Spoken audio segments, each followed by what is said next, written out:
Many people work hard and retire after decades when they are weaker. Then they face a number of difficulties because of the changes that come with retirement. Some retirees even experience mental health issues such as depression and anxiety because of the change in work-life reduced income. We put these matters to the Bishop of Mbale Diocese, the Right Reverend John Wilson Nandaah, and sought to know what plans the diocese has for its retiring clergy and how it helps them in living life after working for many decades. Bishop Nandaah says it remains a huge challenge, but he noted that the diocese is working towards streamlining the issue. Yeah, the retirement plan has actually been a challenge, not only in Mbale Diocese, but to many other dioceses. Now, one thing is we have begun to sensitize our clergy to know that at 65 they will retire and they have to begin doing some bit of saving.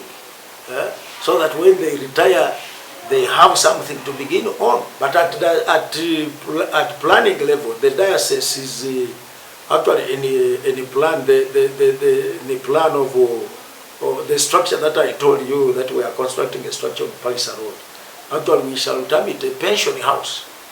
Even the current offices that we are operating in, the current offices, next year we are shifting from this place to the new administration block. And when we shift, the proceedings that will come from this block here, this one will actually be channeled towards the retired clergy.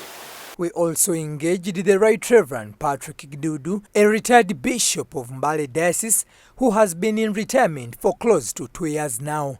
The Right Reverend Gidudu says starting income-generating activities is a key solution to many of these challenges. But one of the challenges that we have in Mbale Diocese is that sometimes we fear loss, so much that if one is talking about getting a loan in the bank, many would say, no, we shouldn't. I think we need to build and consolidate our hearts towards doing business in terms of putting projects, and when we do that, then we shall be able to develop our diocese.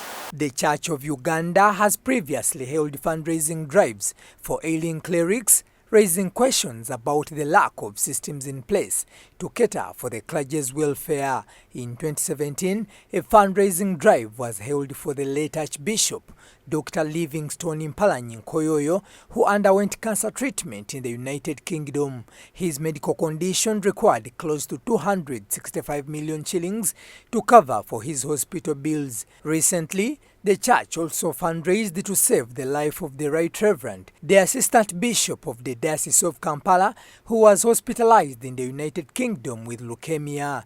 Thankfully, with the grace of God, Bishop Mutebi won the battle and is now back to work. We also asked Bishop Nandaah to comment on claims that there is growing divisionism in the Church of Christ. He acknowledged that the vice exists, but he was quick to point out that it was not a crisis, but only created by a few individualistic clergy.